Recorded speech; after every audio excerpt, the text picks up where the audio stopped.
tem saldo. Eu estou ligando aí para arrumar a internet desde ontem. Não me arrumaram minha internet. Eu já falei com mais de 80 pessoas. Tá bom? Hoje eu fui ligar no 0800. A linha está cancelada. Por quê? Responde a minha pergunta. Por que foi cancelada?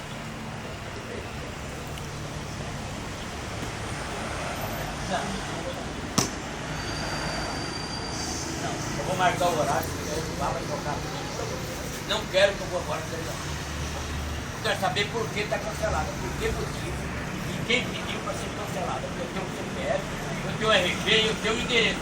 E a linha tem crédito, viu, meu amigo? Tem crédito essa linha. Viu? Vocês são irresponsáveis. Cambô de irresponsável. Cambô de delinquente.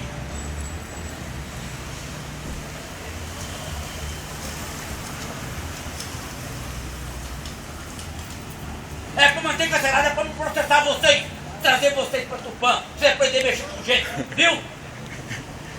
Você quer conferir se é minha linha?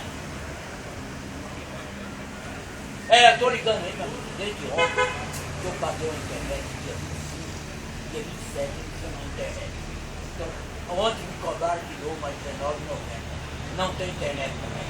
Mas você sabe que eu não tenho internet agora? Você sabe por quê? Ó. Então, por que você cancelado? Eu só quero saber. Você vai ter que falar pro juiz quando anotar o seu nome. Você vai